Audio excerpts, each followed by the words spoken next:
بسم اللہ الرحمن الرحیم. Make sure to subscribe our channel and turn the notification on for more updates. ونشهد أن سيدنا وسندنا محمدا عبده ورسوله المبعوث إلى الأسود والأحمر لتتميم مكارم الأخلاق لا يخلق نبي ولا رسول بعده ولا أمة بعد أمته ولا شريعة بعد شريعته ولا كتاب بعد كتابه وصلى الله تعالى عليه وعلى آله وأصحابه الذين هم خلاصة العرب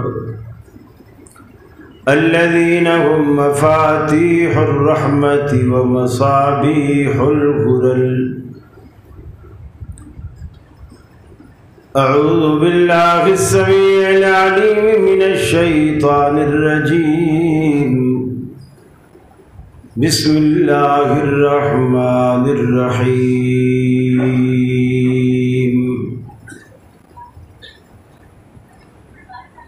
قل إن كنتم تحبون الله فاتبعوني يحببكم الله ويغفر لكم ذنوبكم والله غفور رحيم.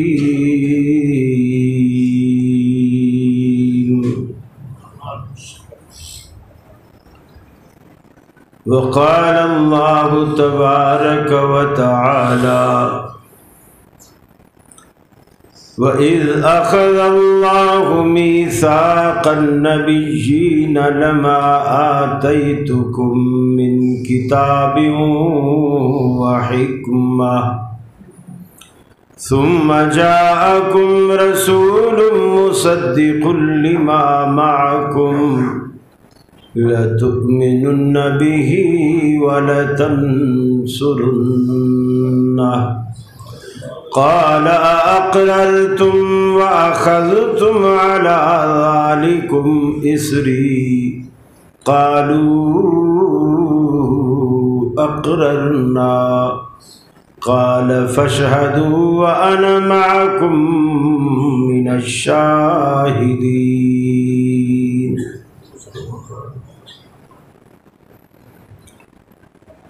عن عائشة رضي الله تعالى عنها قالت قال رسول الله صلى الله عليه وسلم من أحدث في أمرنا هذا ما ليس منه فهو رد متفق عليه.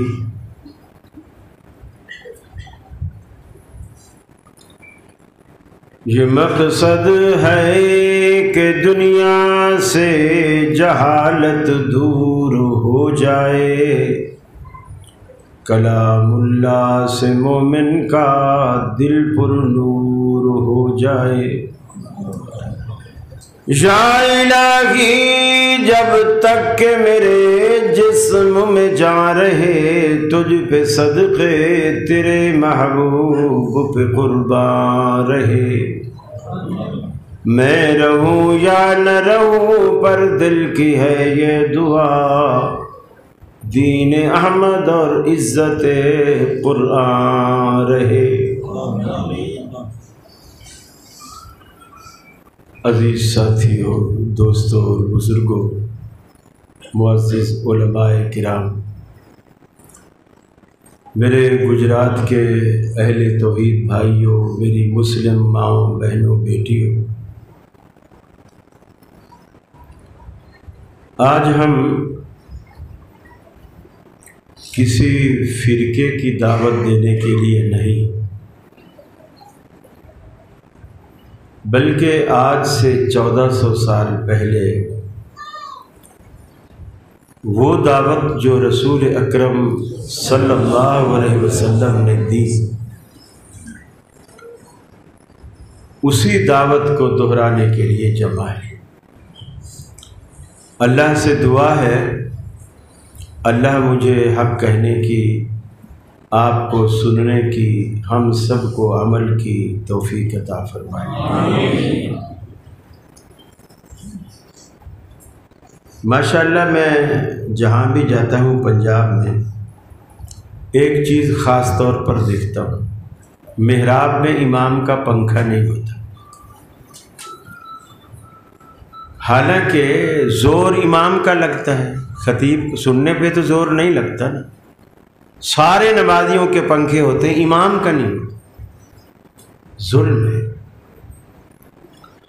اچھا ماشاءاللہ یہ فوراً کرتے ہیں کہ ٹیشو آگے رکھ دیں، ان کو پتہ ہے پسینہ آئے گا، ٹیشو رکھ دیں گے، یہ نہیں کریں گے کہ ہم انتظام ایسا کر دیں کہ پسینہ ہی نہ آئے۔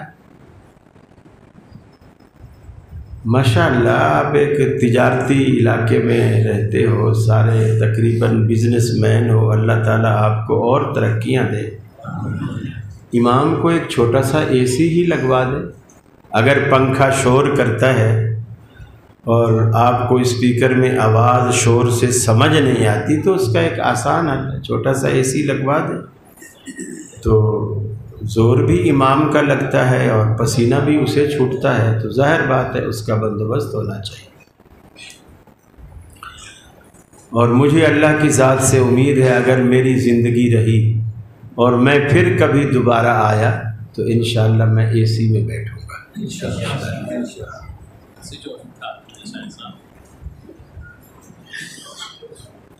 دیکھیے دنیا میں ہر مسلک والا مسجد بناتا ہے، دیوبندی بھی بناتے ہیں، بریلوی بھی بناتے ہیں، اہل حدیث بھی بناتے ہیں، شیعہ بھی بناتے ہیں، جتنے کلمہ پڑھنے والے ہیں سارے بناتے ہیں، اور سب کا تقریباً ایک ہی مقصد ہوتا ہے کہ ہم یہاں اللہ کی عبادت کریں تاکہ اللہ ہم سے راضی ہو جائے۔ اس کے علاوہ کسی بھی مسلک والے کا کوئی مقصد نہیں ہوتا، لیکن اللہ کو راضی کرنے کا جو طریقہ ہے وہ ہر مسجد کا الگ ہے۔ یہ تو سارے چاہتے ہیں کہ اللہ ہم سے راضی ہو، میں نماز اس لیے پڑھتا ہوں کہ اللہ راضی، بریلوی اسی لیے پڑھتے ہیں، دیوبندی اسی لیے پڑھتے ہیں، روزہ اسی لیے رکھا جاتا ہے، حج اسی لیے کیا جاتا ہے، زکوٰۃ اسی لیے دی جاتی ہے، لیکن راضی کرنے کے جو ہمارے طریقے ہیں وہ مختلف ہیں۔ مثلا میں سینے پر ہاتھ باندھے کھڑا ہوں، میں سمجھتا ہوں اللہ اسی طرح راضی ہوتا ہے، دوسرا پیٹ پہ ہاتھ باندھے کھڑا ہے، وہ سمجھتا ہے اللہ اسی طرح راضی ہوتا ہے، تیسرا سرے سے باندھتا ہی نہیں، چھوڑ کے کھڑا ہو جاتا ہے، وہ سمجھتا ہے اللہ اسی طرح راضی ہوتا ہے۔ کبھی آپ نے اللہ سے بھی پوچھا کہ یا اللہ ہم سارے تجھے راضی کرنا چاہتے ہیں لیکن ہمارا طریقہ بالکل الگ الگ ہے، تو ہمیں بتا کہ ان طریقوں میں سے تجھے کون سا طریقہ پسند ہے؟ اللہ سے بھی تو پوچھنا چاہیے نا۔ بہت ساری جگہوں پہ دیکھو یہ محبت کی بات، میں کئی جگہوں پہ جاتا ہوں، کوئی لوگ چاہتے ہیں کہ وہ مجھے کپڑے کا کوئی سوٹ پہنا ہے، میں انہیں کہتا ہوں اگر مجھے پہنانا ہے تو واسکٹ کا کپڑا ساتھ ہوگا، اکیلا میں نہیں لیتا۔ ٹھیک، اب ان کی محبت یہ ہوتی ہے، وہ کہتے ہیں قاری صاحب ہم واسکٹ بھی دیں گے، سوٹ بھی دیں گے، لیکن آپ ہمارے ساتھ دکان پہ چلیں. دکان پہ لے جانے کا کیا مقصد ہوتا ہے؟ کیا مقصد ہوتا ہے؟ تاکہ میں اپنی پسند کی چیز لے. اب آپ نماز اللہ کو دینا چاہتے ہیں, روزہ اللہ کو دینا چاہتے ہیں, حج اللہ کو دینا چاہتے ہیں, لیکن آپ اللہ کی پسند کا بھی تو خیال رکھیں نا,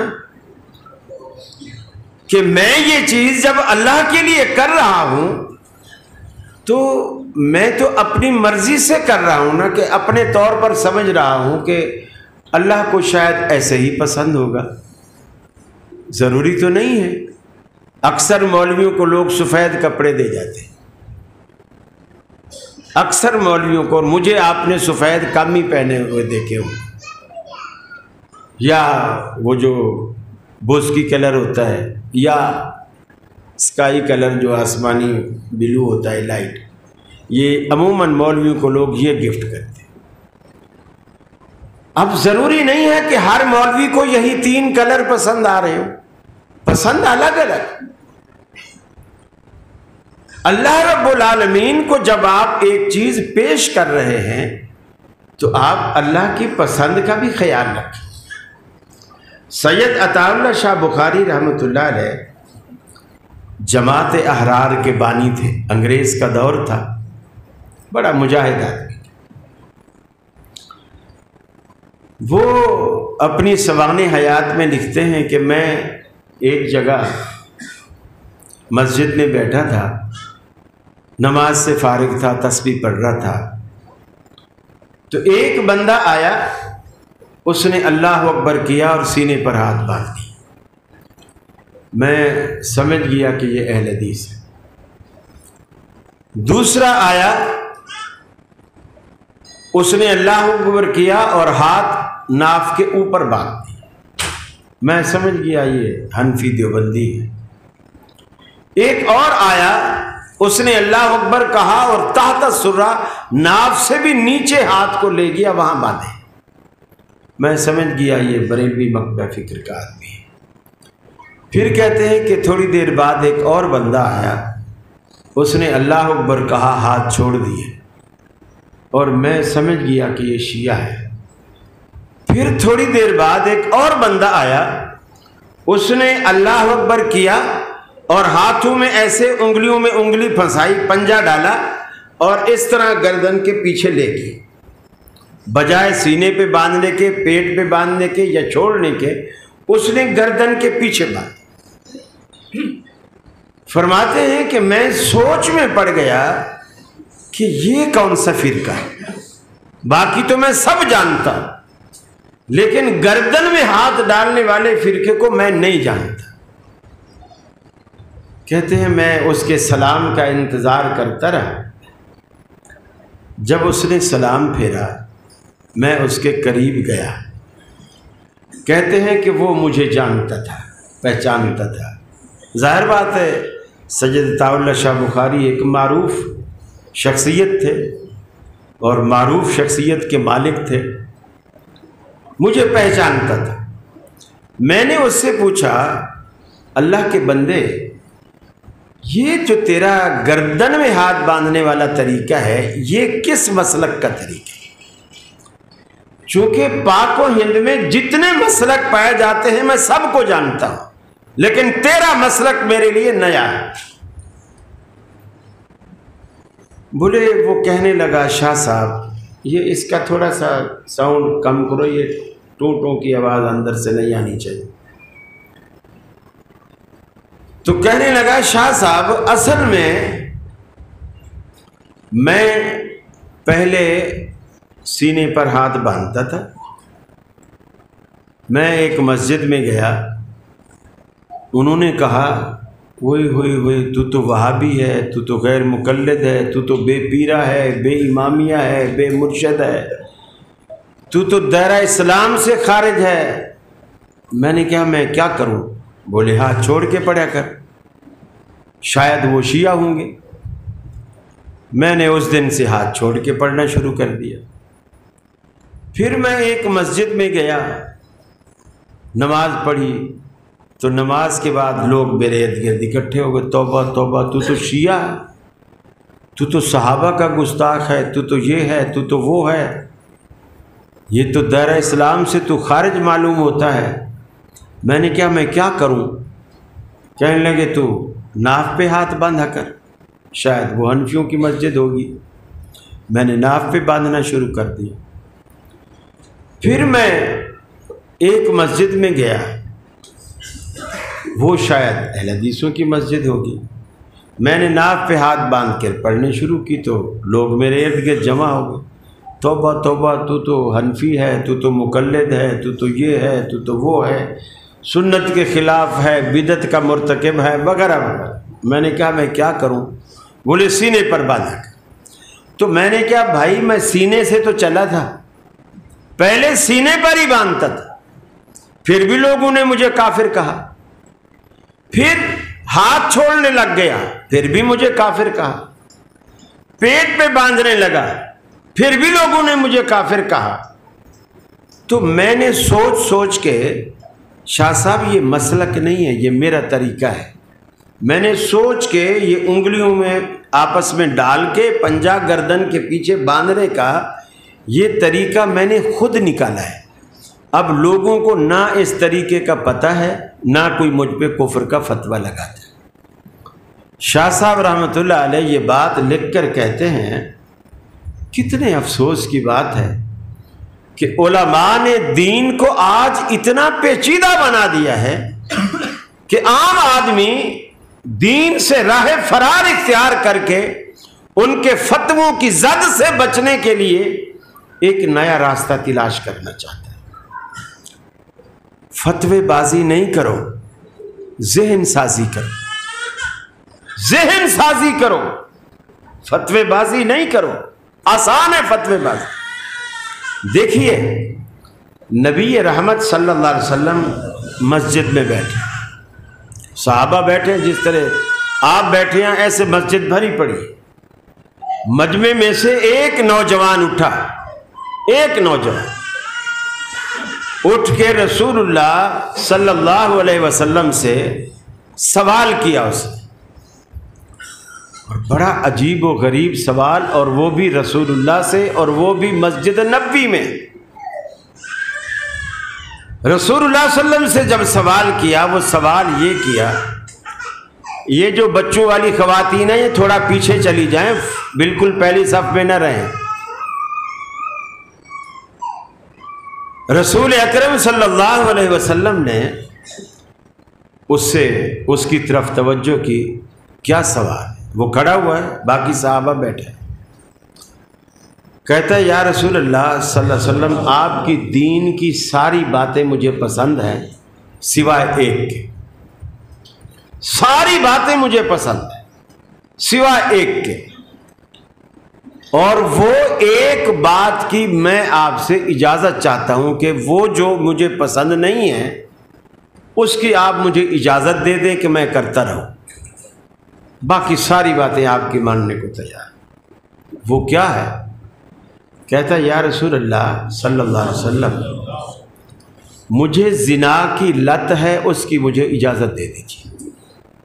کس سے کہہ رہا ہے؟ اللہ کے رسول سے، مسجد نبوی میں کہہ رہا ہے۔ وہ کھڑا ہوا ہے، صحابہ اس کے دامن کو پکڑ کے غصے سے اس کو نیچے کھینچ کے بٹھانے کی کوشش کرتے ہیں، وہ نہیں بیٹھتے۔ اللہ کے رسول نے فرمایا اسے میرے پاس آنے دو۔ وہ جب آپ کے قریب آیا، آپ نے پوچھا ہاں بتلاؤ، اسے دوبارہ دہراؤ، تم کیا کہنا چاہ رہے؟ اس نے کہا میں اس گناہ میں اتنا ملوث ہو چکا ہوں کہ میں گویا میری زندگی یہ ہے، میں اس کے بغیر رہ ہی نہیں سکتا۔ جو اللہ کا رسول جس چیز کو حرام کرنے آیا ہے اس سے وہ اس گناہ کی اجازت مانگ رہا ہے، اور بھری محفل میں۔ اب سچی بات ہے، ہماری مسجد میں کوئی نوجوان لڑکا اس طرح کی بات کرے تو ہمارے تو اسے مار مار کے کچومر نکال دیں، مار مار کے کچومر نکال دیں۔ لیکن نبی رحمت نے اپنے قریب بلایا